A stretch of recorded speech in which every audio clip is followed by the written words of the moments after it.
question. Did you guys all get your vaccinations before you started hugging each other over there? It's my pleasure today to introduce to you Mary Vandevord. She has a whole line of alpha characters after her name, and you'll get a little bit more information as to what those would be as I go through her introduction. Mary is the president and CEO of HeartLands Conservancy, the largest conservation nonprofit serving Southwestern Illinois. She has more than 15 years of experience as an urban planner with nonprofits, private consulting firms, and municipalities, focusing on resilient growth, green infrastructure, and quality of life initiatives in 7 states. Prior to her role as CEO, Mary served as HeartLands Community and Environmental Planner and Chief Operating Officer. Before joining HeartLands, she worked as a senior planner in long-range planning for the city of Scottsdale, Arizona. Mary has a master's degree in regional and city planning from the University of Oklahoma. She currently serves as the past president of the statewide Prairie State Conservation Coalition, and she is accredited by the American Institute of Certified Planners, AICP, and the U.S. Green Building Council in LEED certification for neighborhood development. In 2018 and 2019, she served on Illinois Governor J.B. Pritzker's transition team for energy and the environment. And Mary lives in Edwardsville with her husband, daughter, cat, and basset hound. I'd like to introduce Mary Vandevord.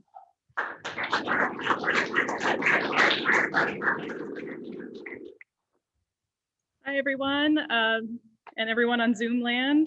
This is my first in-person meeting in a year, so thank you for being my return to normal life, I guess. So I appreciate that.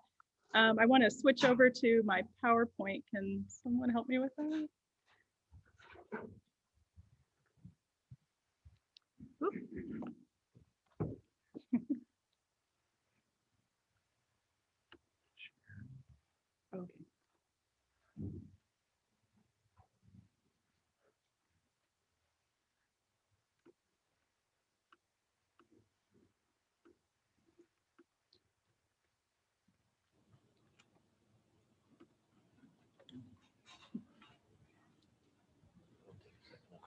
Okay.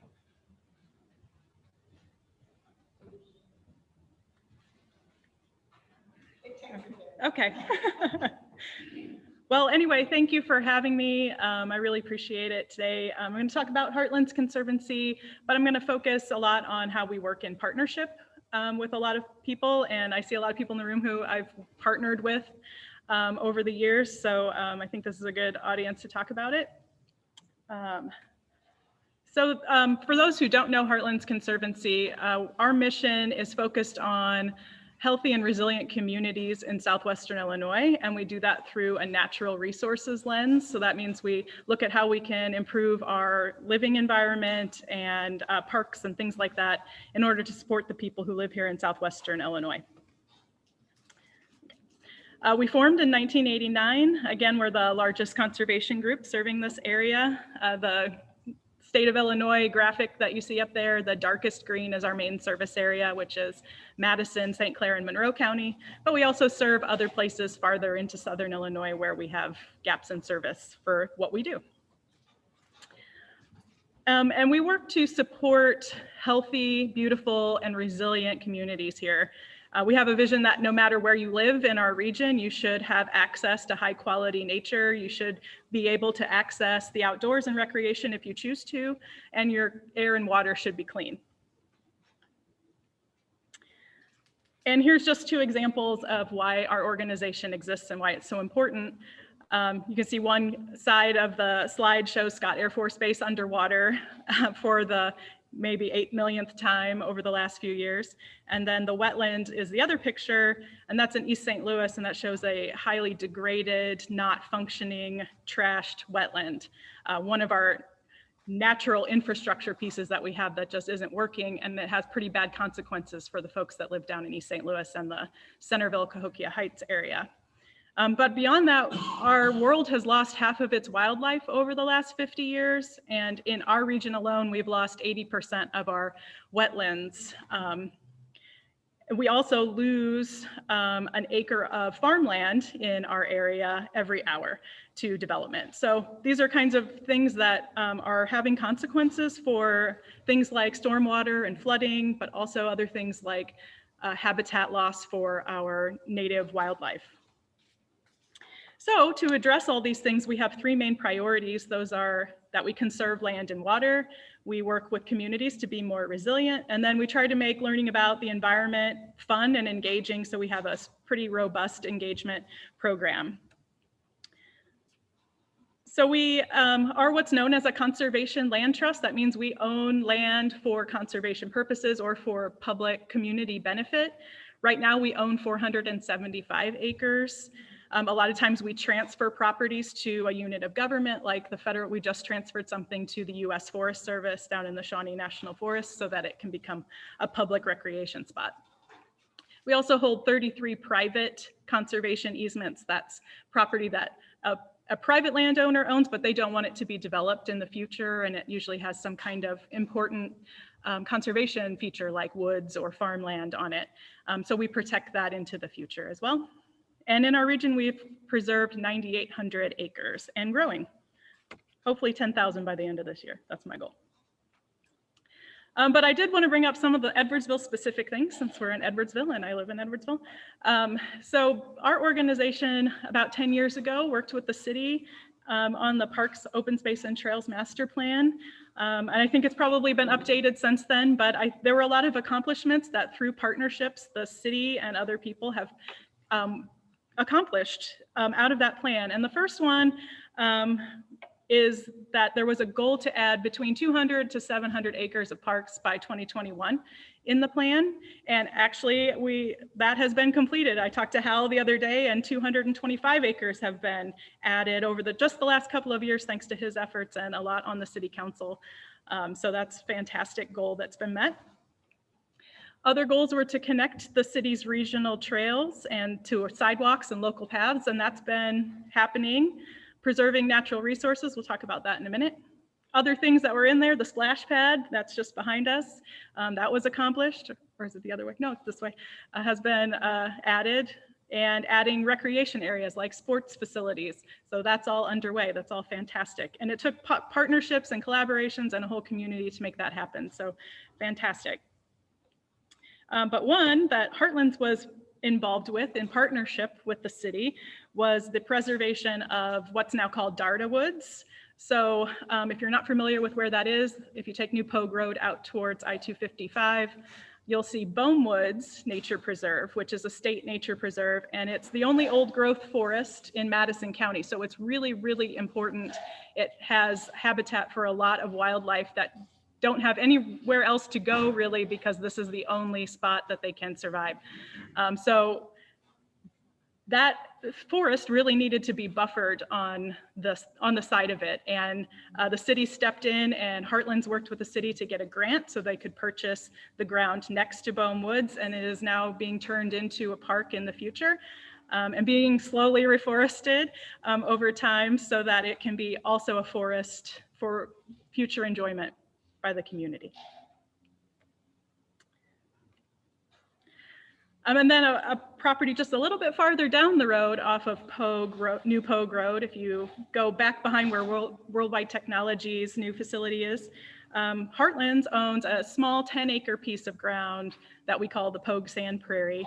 And this is a property that is very special because there are, if you can imagine the size of SIUE and how big that is, that's the total amount of sand prairies in the entire state of Illinois. And it used to be much, much bigger than that. So this is very rare habitat, and it's home to places for up in the corner, there's the frogs. Those are state threatened Illinois chorus frogs.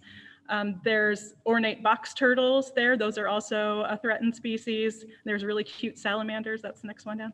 And then there are other really unique things like the prickly pear cactus that you see out there. So we are working with many volunteers and community partners to restore this habitat. There is a nice walking trail. It's not very long if you want to go out there and visit it at any time. And we're working on future things like adding benches and places for people to rest and hopefully expanding the prairie in the future and connecting it to an adjacent state site. So there's also the trail I mentioned is called the Tasovsky Family Trail. We had a donor who wanted to name that trail in honor of that family, so that you see them right there in the middle.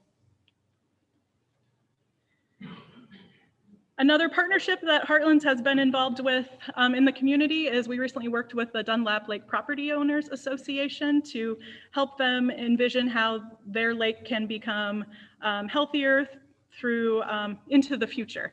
And so we've been working with that community over the last few years on several different initiatives, but that's just one that has recently happened. So that was a really fun project and is already showing really good promise to be implemented. I'm going to skip over that one a little bit, but see, I haven't presented in a year and now I'm knocking stuff off the podium. The Silver Creek Watershed Initiative is another thing that is happening, but this is on the east side of Edwardsville. So if you're out at I-55 on that end of Edwardsville, there's a very large creek system called Silver Creek. This is so important because Silver Creek connects all the way from up in Macoupin County through Madison County and then through Scott Air Force Base and down into the Kaskaskia River. It's all one big connected water system. And that's fantastic, but a lot of it has been degraded over the years. So if you see the picture, the very first picture, you see that the trees have disappeared. That's causing some issues like erosion, the bank collapse, and other types of things that's causing more water to end up down at Scott Air Force Base and putting it underwater. The middle picture shows that there's a lot of debris clogging things up in that creek and its tributaries. And then the last picture shows some of the consequences of that, which is property loss. You have people's homes and their yards eroding into creeks and things like that. So we are working with farmers and landowners and many others and communities and the base to try to address some of these drainage issues. And we actually are working with the base on a large grant to help preserve land on the floodplain of Silver Creeks and its tributaries. So that very hard to read map on the side shows the entire area where we're trying to conserve floodplain land so that it doesn't cause more flooding down at Scott Air Force Base, which is a major employer. We want to keep Scott Air Force Base around. So. And I can't do a presentation without talking about our biggest initiative. So I'm gonna leave the Edwardsville area and go a little bit farther south down to Collinsville, Fairmont City area, and that's where Cahokia Mounds is. So HeartLands has been working for the past 10 years on making a national historical park out of Cahokia Mound State Historic Site and the surrounding satellite mound complexes throughout our region. So we last year, well, okay, it's 2019, that's not last year, 2 years ago, we introduced a bill. Congressman Bost and Senator Durbin introduced bills into Congress. We did a hearing with the Natural Resources Committee in the House, and then 2020 hit and everything shut down. And so the committee wasn't meeting and it kind of died, as did everything else. So Senator Durbin and Congressman Bost just reintroduced those bills to designate the historical park last month, and actually just a couple weeks ago. And so we already have co-sponsors from Representative Cori Bush from St. Louis, Missouri, and Senator Duckworth as a co-sponsor as well. And we're hoping to move forward, hopefully once and for all, with this national park effort. A lot of people don't realize the significance of Cahokia Mounds. It's one of the most significant sites in the entire world. It is on par with the pyramids of Egypt. It's recognized as a World Heritage Site by UNESCO. So, and it's right here in our backyard. It's so underappreciated by not just us in this region, but the whole United States. So that's why it's so important to get it elevated so it's recognized by the whole country. Not only is that good for the mounds itself, but also good for tourism and future economic vitality and development in our region. So. Okay. And so HeartLands Conservancy, we work with a lot of communities. We're supported a lot by grants that we seek through the federal government and the state, but we are very much supported by private donors. This month, every May, we have a membership drive. So we are accepting new members. If you are interested in becoming a member, we are giving away t-shirts if you're interested in that. And then for those that join or upgrade their membership at the $100 level, you could enter to win a Tesla for 24 hours, which is really fun. I don't know if you've driven a Tesla, but I got to test drive one and it was really, really, really fun and way faster than I thought it was going to be. So I probably should not be allowed to drive those, but anyway, I recommend you try it. And as I said, we do a lot of ways to get people engaged in fun ways. So we have a list of upcoming events, which are kind of small to read, so I hope you can see it. We have a mix of virtual and in-person things because some people are still doing virtual stuff. So we have a composting webinar next week. And then in June, we're going to have a series of water-related activities. One that you might be interested in, on June 13th, we're going to have a paddle on the Kaskaskia River. So we have our friends from the Alpine Shop are coming over and bringing all their safety equipment and kayaks, and we'll be kayaking down the Kaskaskia River. So if you are interested in that, take a look at our website and you can get more information. And then for members only, on August 13th, that is a Friday, we are doing a Perseid meteor shower event. So we'll be out at a board member's house and having a big bonfire and hopefully getting to see the Perseid meteor shower. Fingers crossed that the weather will be good. And that is all I have for today. I really am thankful for all the partnerships that have come to fruition in Edwardsville, and especially thanks to Hal for working with us for so many years. We've accomplished a lot together, and I'm really grateful not only to work at HeartLands and work with everybody in the Edwardsville community, but to also live here too. So I'm happy to answer any questions. Yes. What does the National Historic Designation, the Copiah Mountain, mean for the mountains? Is it federal funding, access to funds, or what? Yeah, absolutely. So I don't know if folks on Zoom can hear, but he asked if what the federal designation for mounds means. It actually would be a partnership park, so the state would retain ownership of what they have, but the federal government then comes in as a partner, and with that comes hopefully funding and other types of grants that can help enhance what's already there. They're kind of operating on a shoestring at this point at the state level. So it'll bring in more interpreters and improvements to the site and hopefully protecting other mounds in the future too. Yes? Yeah, Summer Creek was an interesting fact. So how are you, what is being done with that to try to help us out? Yeah, there's a coalition of folks that meet pretty regularly down in St. Clair County. All the surrounding communities have a kind of a work together effort.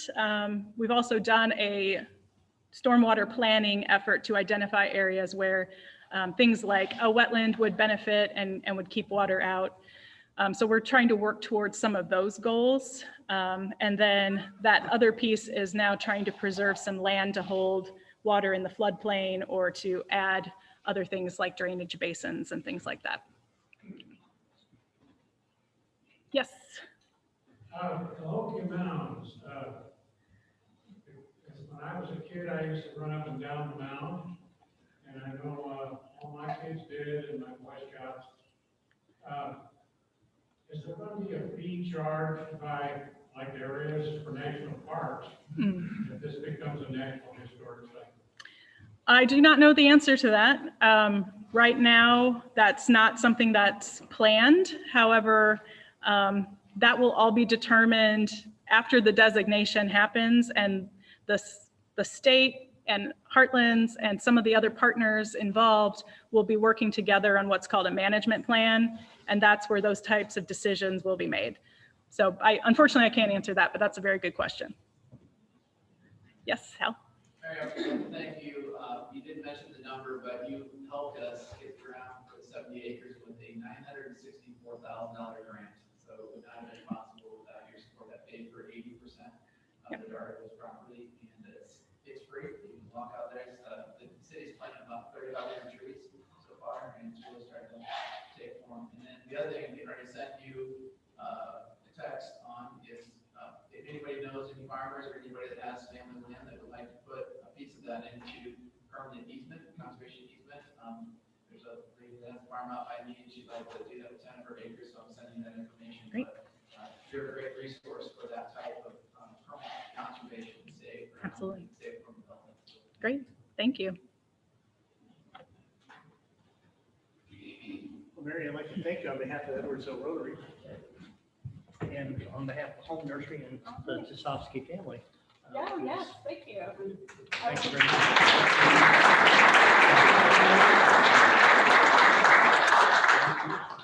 Matt, if you would.